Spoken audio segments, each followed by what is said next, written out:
Hey, what's going on, everyone? This is Dr. Brent Britt. And before today's podcast episode, I wanted to make a quick note. Nick lays down some really good information today, but he also did a lot of visual demonstrations during the podcast. So if you weren't aware, we do have video representations of these podcasts on YouTube and IGTV. So I highly suggest, if you want to get the most out of this talk with Nick, to watch those videos and see some of the demonstrations he's putting out there, because they are very good, but they don't necessarily always translate to the audio format. So you're going to get a lot just listening, but you're going to get even more by watching the video. So check that out and enjoy the podcast. What's going on, everyone? This is Dr. Brent Britt with Science of Falling, and this is going to be episode number 5 of the Science of Falling podcast with Nick Whittaker. He's an old classmate of mine at PT school, and he is a pretty awesome guy. He's also really knowledgeable about baseball, and that's why I brought him on today. So, Nick, tell the people about yourself, introduce yourself a little bit, and kind of tell them why we should care about your baseball expertise. Yeah. Well, thanks for having me on here, Brent. It's a pretty cool first podcast, so I'll do my best, see how we do. Yeah, I'm Nick, baseball player. Been playing since, I was 9 or 10. Played all the way through high school, played in college, was a 4-year pitcher at St. Joe's, still bumming around in men's league. But yeah, went to PT school with Brent. I've always kind of, had an interest for those biomechanical aspect of throwing and pitching, and, trying to figure out how to optimize the most efficient throwing motion and try and teach it. Right now, I'm working on a side business with one of our old professors, working with a few baseball players, teaching them how to pitch. Been throwing some Instagram videos up on my Instagram account, which are really good, by the way. Like, I really recommend checking out Nick and following this guy. And so I'm going to try and drop some knowledge that you can find on my Instagram page, and then also just answer some questions that Brent might have to dive a little deeper into it. But yeah, why don't we get into it? Sweet. All right. So, I mean, you're a pitcher at your heart, right? Yep. So, I mean, pitching better than I do for sure, because I don't know baseball to save my life. I would not survive one actual game. So tell me, kind of like, let's just start off with general pitching form and the biomechanics of pitching. So, I mean, that's what you know. And if we're talking about later on in this podcast, kind of like the balance of pitching, we're also going to get into kind of like outfield stuff and falling and whatnot. But talking about the balance of pitching, clearly you need lots of force generation. Just tell us about general pitching mechanics. I mean, I know it's hard when people can't see what you're saying. But kind of do the best you can. Yeah, maybe I can do a weird demo too. Yeah, you can do a weird demo. So if anybody's listening to this, we do have a video on YouTube as well. So this is get to see Nick's beautiful face on nice 1080p, whatever it is going to be. So let's see what you got, Nick. Yeah. So general pitching mechanics, it starts with that leg lift. So I don't know if you can. This might be weird, but just lifting that leg up. Yep. So I'm kind of out of the screen here. Hold on, moving couches. There we go. So it starts with that leg lift. So immediately you're in that single leg stance. So you need balance. If you can't balance in this stance, when we're first learning how to do it, coaches will have us stand here for like a minute and see if we can. Yeah. And most of us can't. So it starts with that leg lift. So that allows us to start striding down the mound. And that starts with a little hip pop. So you're leading with that front pocket. Mm-hmm. You're trying to create a little bit of an angle between your shoulder, your hip, and then your ankle. So you can so you're really popping that glute med on that stance leg side. You're kind of almost doing like a reverse, like a compensated Schoendellenberg almost on purpose. Yeah, exactly. And you got to be very stable through here. And I'll get more into the muscles that I'm kind of attacking. Yeah. But yeah, starts with that leg lift. Lead with that hip. It's super important to keep all the rest of your weight down. And it's basically a giant fall stepping reaction. Mm-hmm. Right? Yep. You're here, you're off balance, and then you catch yourself with that front leg. Yep. And that's where all your momentum and force is generated, is with that stride, because you get all that momentum going and then boom, you hit the ground. Yep. Met with that equal opposite ground reaction force. And that force then gets transferred up the leg. And have to turn that into rotational force. Okay. Right. So you're just kind of guiding that force all the way up your body and then guiding that ball towards home plate. So you're really not using much upper body when you're pitching. You're not using a lot of upper body power. It's more upper body finesse, and then you stabilize with some balance initially, and then you use that balance, go forward, hit the lead leg on the ground reaction forces go up the body, and you use that little rotational whip essentially. Yeah, because huge thing that new pitchers they think is, oh, you just kind of throw with your arm, you get all your force from your shoulder. Your rotator cuff muscles are tiny muscles. You're not going to get any force. Yes, 100%. And that's just going to lead to injury. You're going to overexert those muscles. Not going to work. So like the biggest thing you have to teach is like, you just got to relax your upper body. You got to create that lag. So that's why, when you stride down, you keep your body back and you kind of jolt, and that like jolts the rest of your body forward. And it's all about just harnessing that energy up the chain of, kinetic chain. Okay. All right. So let's say a pitcher has terrible balance, right? Absolutely just dog shit. They can't bounce in life. They can stand on one leg, but when they go into that kind of forward lean and that front leg goes down and maybe they're just not very stable. I mean, does that affect them much? But you're picking up the back leg while you're doing that, right? So you kind of almost land on one leg. Is that correct? Or does that depend on the pitcher? No, you don't. You land kind of in that stride stance. Okay. I guess. So you're on 2 feet as you're rotating. And then once you release, that's when that back leg kind of whips up and around. Okay. And that was another point I was going to make was if you can't balance on that follow through, if you're just falling off to the side, that puts you in a really like unsafe position on the mound because you're so close to the batter. If a ball is to be hit back to you, you're not really in a place to react. Or if, someone lays down a bunt or there's a play you can make, you're off balance, you're not going to be able to make it, So it's not as much about the throwing motion, but more once you pitch it and release, then you're a fielder. And that kind of allows you to better do that, I guess. So better balance and transfer more over to your ability to change basically your job in that moment from being a pitcher to being a fielder and catching a ball that comes at you. Or even if you're not ready to catch the ball, get out of the way, I would assume, and just kind of duck out of the way so you can get beamed in the face, possibly. Yeah. If you're throwing and you're landing all off balance, you're in a pretty vulnerable position. You can get smoked by a ball. So how do you work on that with some of your clients? I mean, I saw you're working with this on your Instagram. You're posting some videos of this kid you've been working with, and looks like a all-star. I mean, I'm sure you're going to turn him into a better one, but kind of give me what your thought process is. If someone comes in and they're a decent pitcher. They've been pitching for a while, especially if they're a kid, been playing little league and whatnot, but they have room for improvement, whether it be in balance, whether it be in force production. What are some of the things you're working on?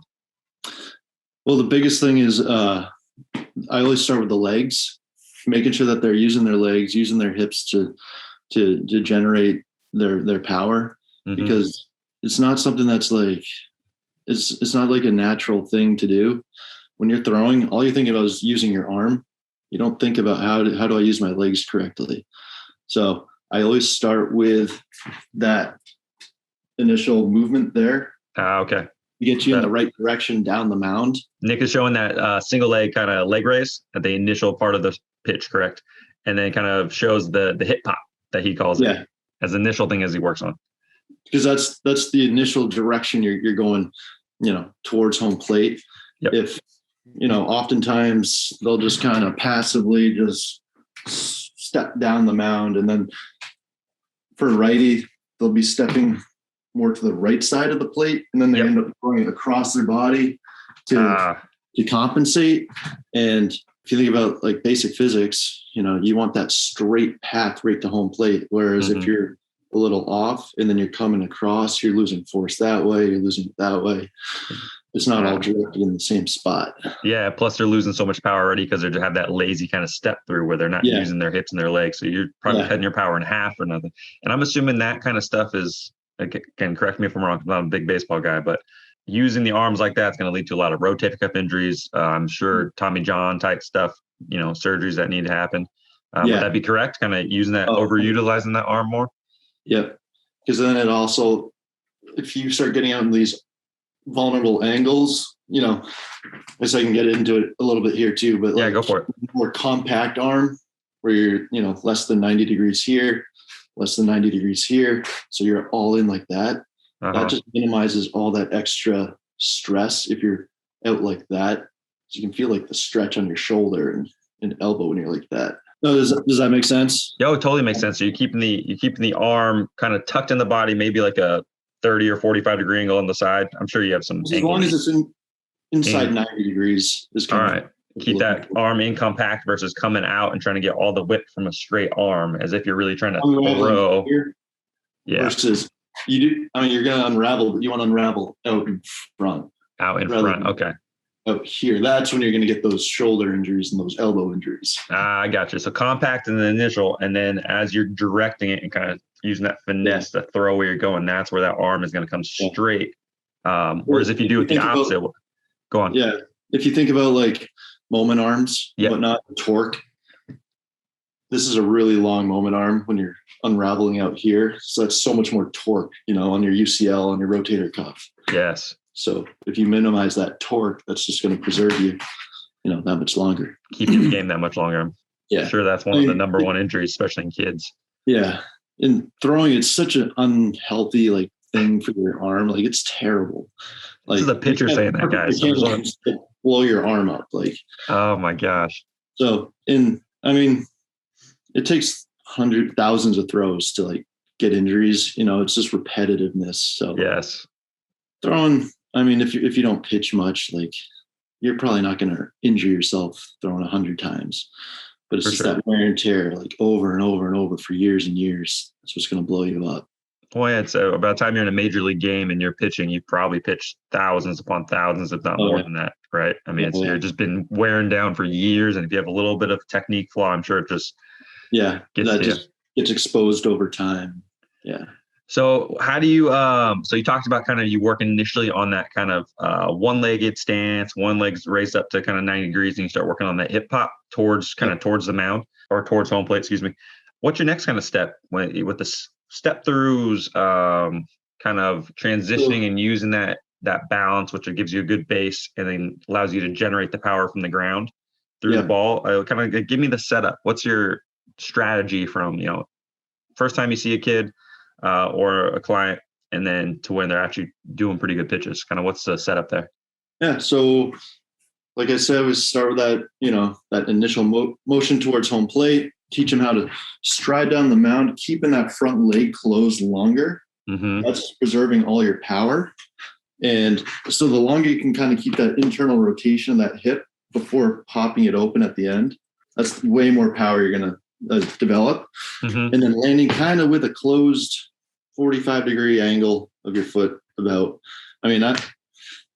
you don't want to create robots here. Yeah. So this is like general. I'm not going to be like, you need to land at this exact angle here, but more like try to keep your front leg closed a little bit longer, you know. I gotcha.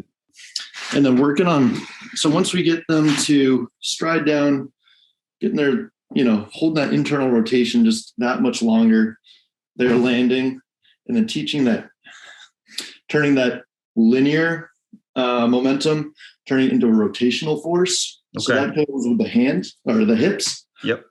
You're striding down, boom, you hit the ground. That's all linear. And then you pop the hips, and that turns into that rotational force. Okay. And are you using more of you're using both hips, right? But are you focusing, or do you ever tell your clients to focus more on like internal rotation of that front hip, or just switching those hips all the way around? Like, is there a cue you use for them to kind of get that force transfer a little bit easier in their brain? So it's a real tough like thing to grasp, especially when you're doing a full speed pitch. Yep. It's crazy hard, but basically it should be that back hip kind of leading the way. Okay. So you're driving that back knee down to the ground. And then one thing I picked up recently was you actually want to lock that front leg out as well, because that kind of finishes the rotation. Mm-hmm. You're just here. This is kind of blocking you from finishing all that. So you got to lock that front leg out. know if you can see. I totally see that. I mean, that's perfect. And if anybody's listening to this again, I highly recommend you watch it on YouTube because Nick's laying down some good information here. So you kind of just popping that hip backwards almost, kind of using the hip flexor to kind of lock it out. Yep. Yeah. So you're here, this front leg snaps back, and then you just kind of let the force ride up through your trunk, up through your shoulders. And then kind of that video you mentioned before, where I showed the force travel up the body. Yeah, I was going to say, just directing that force to home plate. It's not creating any. I got you. Okay, so the start off with decent balance, set up the pitch. You're going to go, jut that leg forward, hit it at a closed angle. And I'm assuming that's so there's better force transfer instead of kind of riding out and going over your toes almost. And it allows you to have space to pop your hips a little bit. Okay. If you're landing with open hips, you're not getting any rotation there. So you have to keep that internal rotation to externally rotate. Gotcha. Okay. And then after you get all that force transfer through, the hips, are turned and you lock out that front leg, then the upper body just rides it out, right? It's more of a finesse and direction thing, rides it out and uses that momentum you already created. At that point, there's no more force being generated. It's all about how do you harness that energy you just created and minimize all the energy leaks. It's all about timing and just having the right muscle firing at the right time. That's the hardest thing to teach. I think I just learned why I suck at throwing baseballs. I use all upper body. I got no lower body mechanics at all going on there. But this is like high level stuff. This is like, this is to get to like that next level like of throwing. You can be a good pitcher and not really do I never knew all this stuff when I was really playing. I was just throwing. So this is kind of for that next level step. All I'm saying is I can at least, after hearing this, I can at least outpitch a 5-year-old. Like I'm cool with that. That's all I need in life. That's all I want. So, anything else on pitching you think that would be important? Kind of, in terms of like balance or falling type stuff, anything that comes to mind? I know you're working on the performance side. You don't really want your guys to fall at all when they're pitching. That just defeats the whole point. But anything mulling in your brain about those things? Anything else you're thinking of? In terms of falling, it's really that initial fall from, leg lift to land and that step reaction I was talking about. That's kind of the big concept there. Is there any, sorry, I was just thinking right off that, I didn't mean to interrupt you, but is there any risk for, and I doubt there is unless someone has an ACL injury or something, but risk for like that front knee buckling if they get too much force on that, front step. And then, has that happened to pitchers? I'm sure it has in some weird context, but. I don't think so. Not that I've heard of. I don't think it'd be very common. I don't either, but it's just something that came to my brain. From personal experience, I get patella tendonitis real bad in that front knee. Okay. So that's more of just an overuse repetitive thing, but I can't imagine there'd be, unless you're really landing with like valgus force. Which, if you're doing that, I don't think you're that athletic and generating much power anyways, but you probably worked that out in high school or something. I'm sure your coaches or middle school, even like coaches are probably getting on you about, you got to keep that knee straight and keep it strong. Right. But to that point though, it is important to have that strong front leg stabilizing, because if you're, striding down the mound, see if I can show. Yeah. Perfect angle. I made a post not too long ago about how when you land, you want to be landed in that abducted external rotation, because that's a more stable position. Whereas if you're landing with that collapsed knee, that's going to be all over the place. That's an energy leak everywhere. So you want to be able to stabilize, and that allows for a firm platform for that energy to travel up. Whereas if you're flimsy landing kind of with a collapsed leg, that's just energy loss. Okay. That makes sense. So in my science of falling brain, I'm looking at this and I'm saying, in my brain, I'm like, all right, you got the performance side. You definitely know how to do all that. In my brain, I don't know any of that. So it goes to different kind of angles. And I'm like, all right, well, so the balance to start off, you obviously got to make sure you can stand on one leg, because that's imperative just to start the movement off. Yes. Strong gluteus medius, as I'm assuming, because you have to get that little hip pop and the rotation in there. And then you got to have stable lower legs, because if you don't have stable lower legs, energy leaks and you have no force transfer. And then you're throwing like me, which no one wants to throw like me. So, I mean, it has a lot to do with it. But I'm sure just in general athletics, baseball players are using their legs a lot. They probably got that stability down. And you're not working on balance too much with these clients, I'm assuming. Well, we do I like to throw a lot of single leg, lower leg, or leg exercises, at least as a warm up. Yep. And one of the questions you asked or sent me was key muscles I like to target. Definitely all the glute muscles, the glute max, glute med, the hamstrings, really the posterior chain. So I'm looking to activate. If I can kind of demonstrate, because I want them to be able to sit back. Yes. Right. So you're sitting back, getting the glutes, the hammies fired up. Those are much bigger muscles than if you're up on your toes and you're using your quads. And that just kind of, if you're up on your toes, then you're not really pushing towards home plate. I want them sitting back on their heel a little bit more. And that gives a much more straighter line towards home plate. I gotcha. And then you're tensing up those big muscles and kind of get them ready to explode and contract towards home plate. You can push a lot harder, generate a lot more force with your glute and your hammies than you can with just your quad. Perfect. And I would assume that's one of the biggest detriments most young pitchers do, is they don't use those big muscles, along with using their upper body only, but they're not using those big muscles as efficiently as they could. Yeah. And it's something you have to learn. It's not something you naturally do, Yeah. It's not intuitive at all. But then, just some exercises I like to throw their way, for warm-ups or strengthening purposes, like a single leg squat to a tall box, single leg squat off like a short box where you're just kind of tapping your heel down. One of my favorite exercises, man. I love that one. Yeah, it's awesome. And then always having them focusing on, their shin angle. So I want that shin to be, vertical.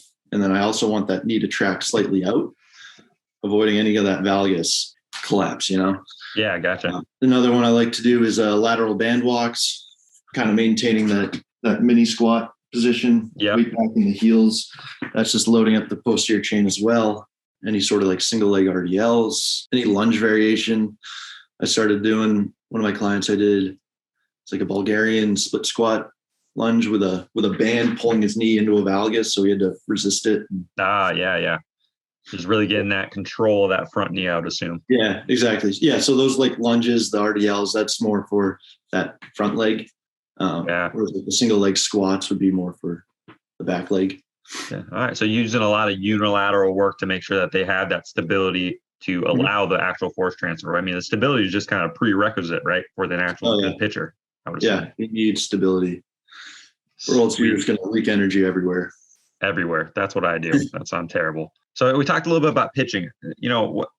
Obviously, I mean, I'm assuming you were a decent hitter too when you were. I hit in high school, hit in men's league a little bit.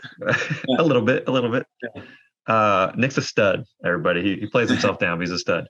Tell me a little bit about the situation when you're hitting. Like what is, I mean, is it? Hitting is very similar. It's got similar mechanics or lower half mechanics. You got that same drive with that back hip. Yep.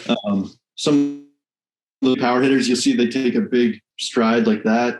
That gets the momentum, and then they pop that hip, kind of lock that front leg out. And you create that lag between your hips and your shoulders. They call it hip-shoulder separation. So you kind of feel a twist in your trunk. It's like a rubber band almost. So you're like winding it up, or a wind-up toy where you wind it up and it releases, All right. So very similar mechanics to pitching, but now you are using a little bit more of that rotational force. Instead of using that rotation to transfer momentum, the rotational force is kind of winding up and getting ready to be a spring essentially and come through and just knock that ball out. Yeah. And the key huge point, even with, I didn't quite mention it with pitching, but creating that separation with your hips and shoulders. So your hips are square while your shoulders are back. And that creates a twist through your trunk, and you should feel like a stretch through your spine, through your abs. Okay. That's that unwinding. That's where you get all that force. If your hips and trunk or shoulders were to stay together, opening like a door. Yeah. then you have absolutely no power. You're just using arms. You're not going to hit the ball out of the infield. So Again, exactly why I suck at baseball. I'm learning so much. I'm about to be on. I mean, I'm out in California now, so I'm about to be on the Oakland A's here pretty soon after hearing this. I don't know if that's a big achievement, but depending who you are, it depends.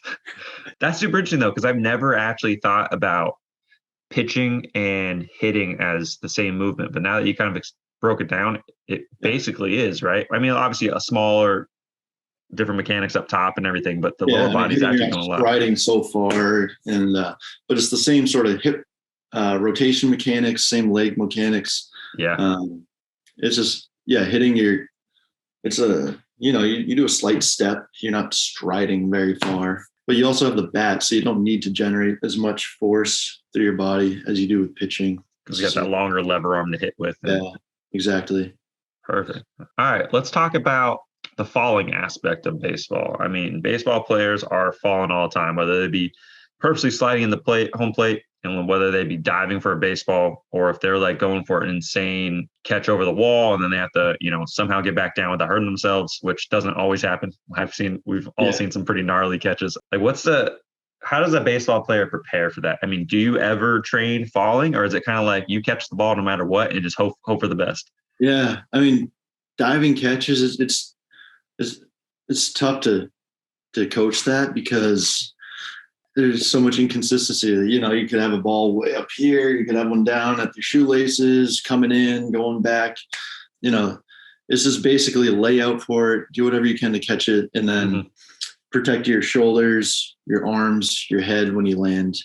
Basically, I mean, especially at the higher levels, it's all instinctual. Yeah. It's not really something that's practiced, but holding your head up, not letting it slam down, and then also holding your arms out like that. Kind of in a wide position. Just kind of riding out, like you catch the ball, then you land and you slide, just kind of riding that out, just letting it happen. Yeah, it's tough. It's not really something you really practice. Like you don't practice like diving catch technique. You just practice, go make the play. Make the play and don't hurt yourself, and do whatever you can to make it. The most dangerous diving catches are the ones where you're running in at the ball and you're outstretched with your glove. Your glove can get caught on the ground, whip your wrist back. I've seen shoulder dislocations. Yeah. You can definitely easily get a concussion. So I don't know if you have any experience with or ideas on how to better fall in those like extreme situations. I know you deal more with like, elderly probably falling and right now I do, but I mean I have some young people working on that too, but I'm trying to get more into to basically teach. I think the thing with science of falling and the thing with falling in general is I saw this gap in PT where we never teach the elderly fall risk, quote unquote, how to fall. But then I also realized that almost no one knows how to fall, and that's why I'm always really intrigued by sports, because sports are this weird world where when we're watching people on TV, they're so athletic. Yeah. They naturally know how to use their body and fall correctly. Like you're saying, like it's instinctual, right? But I figure these type of people have been playing for so long. They've had their fair share of bad falls when they were a kid, but they're more resilient, right? You just kind of bounce up and you're fine. And you kind of naturally learn over, maybe 10, 20, 30 falls that, all right, maybe I need to tuck and roll a little bit more. Like I've seen some videos of players running towards home plate and they jump over the catcher and they do a basic little dive roll. They've never thought about doing in their life, but they can do it because they know, well, my goal is to absorb force and not hit my head. So they naturally roll. I don't think a lot of young players know how to do that stuff because they haven't had the variable sport experience yet to have those different scenarios where they have to figure out what to do. So I think baseball players do have that instinctual kind of feeling, but also, like you said, the main priority is not necessarily, especially when you're playing in the major leagues, to save yourself. It's to get the ball and make the play. Yeah. And hope for the best afterwards, kind of. Yeah. Those guys are so crazy in the head that they'll dive through a freaking wall to make a catch. Well, that's what I'm saying. I mean, they're like robots. Like you have one focus. I'm getting this ball no matter what. Yeah. They could care less about their own well-being and bodies. They're just trying to make the play, Uh-huh.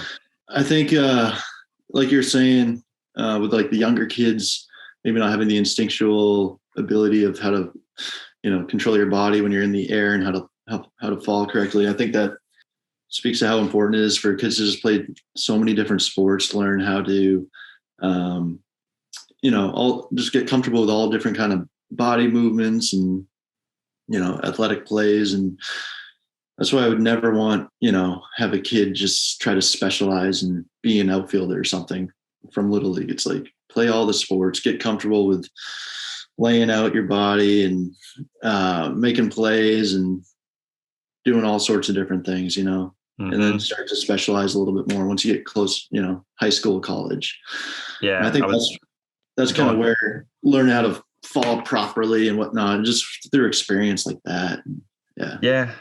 I agree. I was actually because you're in Portland, Maine right now, and or South Portland, excuse me, where you're living right now, right? Do you listen to Mike Reynolds from Champion PT in Boston at all? He has a podcast. All right. So he actually just had, I don't know if it was just, but I recently listened to one 2 days ago, I think, about this multi-sport specialization or specializing early. And it was really interesting because he's saying the same thing. I think as PTs, we all know this, like when you're a kid, you should have as much variability in your movement as possible. Yeah. But so many people specialize now as a young kid because I feel like they think they need to do that to become this ultimate, football player or baseball player, whatever it is. But in reality, I feel like specialization makes you a worse player because you're not ready for these variable situations that are going to occur in your sport. You're really good at batting or pitching, whatnot, but when you're on the field and you got to catch, like you have to be able to do anything, hop over a wall or dive and save yourself or whatever it is.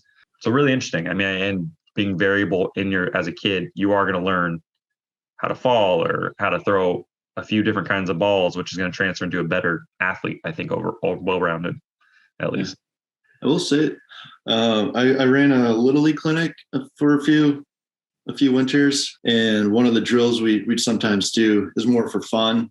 We do diving catches. We'd have this giant crash mat, like pole vaulters might land on, or high jumpers or whatever. So we'd pull out one of those mats, and then we'd toss like a tennis ball, and then they'd have to run and dive and catch on it. So that was one way how I don't know if our intention was teaching them how to necessarily fall, but getting comfortable with diving and landing and making those kinds of plays.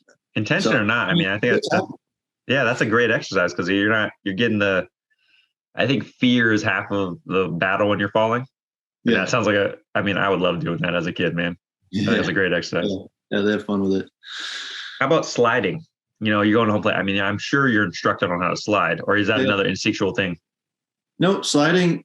Sliding, it's not a very technical thing, especially in baseball. But there's two different ways to slide. And you learn it in Little League. You don't really touch on it, up to past middle school because everyone just now knows how to slide. It's pretty simple. But you got your front foot or your feet first slide, and you also have your head first slide, which that usually comes on. I never got comfortable with doing that. I always feet first. I'm like, screw that. Yeah, not even worth it. Yeah, especially being a big boy. That's a long way to come down. But yeah, basic technique for a slide. You kind of create a figure four position with your legs. So like this leg comes behind your knee, and you kind of slide like that. On that back hip of the figure four. Okay. Yeah, figure four. And that allows you to kind of slowly lower, not slowly, but more gradually lower yourself to the ground rather than just like jumping on your butt and just like smoking yourself down and then possibly getting whipped forward. But yeah, gradually lowering yourself down, but like as you're sprinting. So it's not really that gradual. Landing that figure four, you're leaning back a bit. So that way you can kind of ride that slide out. Okay. If you're forward, you can just get jolted forward and kind of flip. You can see that sometimes, especially if your cleats get caught. It can create an ugly scenario. Yeah, and also keeping that foot up off the dirt, that just prevents further injury. Pretty simple. And then the head first slide, again, you're going more of a gradual fall. Sometimes you'll see guys leap and like do these giant, like, I don't know, Superman. Belly flop almost. Yeah, belly flops. And that leaves them a little more at risk for injury and just being out of control. And so a little more gradual, where you're running and then you kind of lower yourself down into the slide. Big thing is, force dispersion through your thighs, through your trunk, through your arms, having your arms kind of break that fall a little bit, keeping your head up, try to keep your arms up a bit. You're definitely at risk for, again, wrist injury, shoulder dislocations, even concussions if you let your head slam off the ground. Yeah. And that's why it was really interesting when you did that. Again, he's doing it on video. So if you guys want to see the positions he's going in, I recommend looking at YouTube when this video goes up. But you're doing kind of that figure 4 position is actually the exact same type of position I teach when I'm teaching someone to backwards fall, because you're lowering down onto that back hip, but you're doing it in reverse. You're getting down to that back hip and using that momentum to kind of ride out forward. Yeah. Very similar, actually. So it is, part of this is instinctual. You're kind of learning how to do that, and that's just using that force and keeping that upper leg or the front leg up, so you're not going to hit it on the ground. But just hearing you talk about this, like in my brain, and again, I'm the fall guy, so of course I go this way. As I watch baseball, games, like, when I was out there, I was seeing the Red Sox and seeing you talk, I feel like learning to fall for some of these athletes, especially at a younger age, so it just becomes second nature for them. Learning to be able to do like a front roll or a shoulder roll or something. So if they do hit their cleats and they're doing that front slide, that they can turn into a roll or something, or, I mean, geez, man, some of the biggest plays that happen in baseball is when someone dives over the catcher and hits, goes to home plate and kind of rolls out. Super dope. So I feel like if you want to be just an awesome athlete to do that every single time, like you just need to learn how to dive roll, and that protects the wrist, the shoulders, everything, and you absorb all that force and kind of ride it out, and you can make a pretty dope play. Yeah. But that's how my brain goes. That's the one thing I've noticed in sports is that you have these athletes who have really good athletic abilities, but there's always, just like pitching mechanics, right? There's always these energy leaks, or these kind of skill leaks, as I think I would call it now, of like, all right, if we just made this a little bit tighter, you would have that much better performance in your baseball career. And I feel like falling is that kind of that weird thing we don't think about because it's injury prevention, quote unquote. But man, in baseball, I feel like it would be so useful to be able to dive, catch a ball, and then teach your body to roll out of it and instantly get up and throw the ball right off the bat. That's one thing I've noticed in a lot of sports, whether it be football or baseball or basketball, that when athletes have a fall, some athletes are really good at bouncing back up within seconds, but some athletes, they stay down. They have to get help from one of their buddies to get up, whatever it is. But I've noticed in a sports performance aspect, if you know how to roll, if you know how to fall correctly, you can be down on the ground, have a huge fall, and be up within a millisecond and keep running down the court or the baseball field, whatever it is. So that's one thing I've noticed about the sports thing. And I've been thinking about this a lot because I'm trying to do this sports series of podcasts. Yeah. Do you think that would be valuable in your case? Or do you think it's kind of like the sport of baseball? It has its own little niche in that learning to fall isn't going to be as valuable as I think it is. And you can disagree with me too. There's no pressure here. No, I think that, learning how to keep yourself healthy and on the field is super important, because if you can't keep healthy, like you can't play, you can't perform, what are you doing? So I think, if any little piece where if you can learn how to keep yourself healthy, keep yourself safe, prevent injuries, that's going to keep you playing and, making it to the next level potentially. Because if you're always injured on the bench, what coach is going to want to, recruit you for college? Or if you're really good, get drafted or whatnot, they're like, this guy's always injured. He doesn't know to stay safe or healthy. So for sure, that definitely plays a huge role in it. Would baseball players seek it out? I don't know. I don't know if they think about that. I don't think they would personally. Yeah. I think falling is this. That's why I have this saying that some people are very confused about happy falling. I got my shirt on right now, but I think people look at falling as like a negative thing. But I'm looking at it as like, all right, if you know how to fall, falling's not negative. Like I do parkour. I throw myself at walls and fall down all the time and roll on purpose. And it's right. Like no one's going to seek it out. Like I 100% agree with you. And I think that's the mindset I'm trying to change in athletes, elderly, kids, whatever it is. Because then you can have that injury prevention. You can get the MLB contract and be a boss and make millions of dollars. But, there's going to be that one fall that'll take you out. And like, man, if you just learn how to fall, you'd still have millions. Yeah. In parkour, do you do like, you guys like run on the walls and whatnot, don't you? Yeah, you can wall run. Yeah. Different angles and whatnot. Yeah. Depends what you're trying to do. It's all, yeah. I was just thinking, do you know Bo Jackson? Are you familiar with that name? Yeah. He played for the Royals back like late 80s or whatever, but he also played football for the Raiders. So he was incredible. But yeah, he was an outfielder for the Royals, and there's this one play that just came to my mind where he was running back, tracking a fly ball right by the fence. Yeah. And he catches the ball, and rather than slamming into the wall, he goes up. It's one of the most famous plays ever. He just runs on the wall, like I think I've seen this play. Yeah. Jumps off. Have you seen that play before? It sounds super familiar, and I probably was like, that is so dope.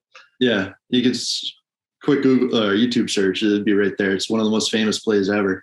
And geez. I think that's super cool. I just thought of that because so often you'll see guys make plays at the fence there and they just slam into the wall. Mm-hmm. And, those walls are concrete. I mean, they have like a little bit of foam padding usually, but they're a lot harder than people think, right? Yeah. So that could be beneficial for outfielders. Absolutely. You guys, you heard it here first. Nick says parkour is useful for baseball. Just throwing it out there. I don't know if running up the wall to make rob a home run. Yeah. That's useful. That's what I'm saying, man. I'm not going to paraphrase you, but I'm definitely going to say that Nick quotes parkour is better than baseball. That's what I heard. Yeah. I know about that. All right, man. Let's wrap it up. That was a pretty good conversation. So do you have any final thoughts on any of this? And do you want to tell anybody where to find you and where can they see these cool videos you've been putting up and where can they come get some baseball help from you or whatever you want to say to wrap everything up? Yeah, no, I didn't even think to draw a correlation between, science of falling and my baseball work, but I think there's definitely parallels. And, if we go back to Maine, I feel like we could, work together a little bit, maybe, kind of create some cool programs for people that are interested. For sure. But yeah, I'm here in South Portland. I'm working with Dr. Dan Dallatorre. He's a UNE adjunct professor that we had, but also a CrossFitter. Mm-hmm. So I'm at the Maniac CrossFit gym in South Portland, working with a few younger baseball players. I got this baseball performance package through Infinite Capacity PT, and if you're interested, you can go to the infinitecapacitypt.com, check it out. Got my profile and kind of what I offer. Then my Instagram page is Nick Whittaker DPT. So you can search that. I got a few videos up there. It's still in the beginning stages. I'm still working to put out content, but I love hearing any suggestions of things people like to see. Give me ideas for content, and yeah, I love it. Yeah. Nick and I are both young, struggling PTs right now. So we have full daytime jobs while we do these other things in our life. But yeah, man, I'm going to put all that up. If you're watching the video, you probably already saw Nick's Instagram handle and probably the Infinite Capacity website underneath his, video right now. And if you're on my website, there's going to be a little notes section underneath where I posted this. So check that stuff out. I'll link it directly there. Give Nick some business. This man knows what he's talking about. Much more about baseball than I do. So don't ask me for baseball advice. And I appreciate you coming on, Nick. I appreciate you laying down some knowledge. And it was just fun to kind of pick your brain. I don't know how this is going to go in terms of baseball and falling. I think I'm really trying to find these new avenues people don't think about, which is actually hard to do because no one thinks about it. So we kind of have to come up with some new ideas there and see what's going on. So I appreciate you. Yeah, thanks for having me on, man. It was a good conversation. Yeah, happy to do it. Awesome. So hopefully we'll see you over on the East Coast soon. Yeah, that's the hope. Yeah. We'll see what happens. All right, Nick. Trust.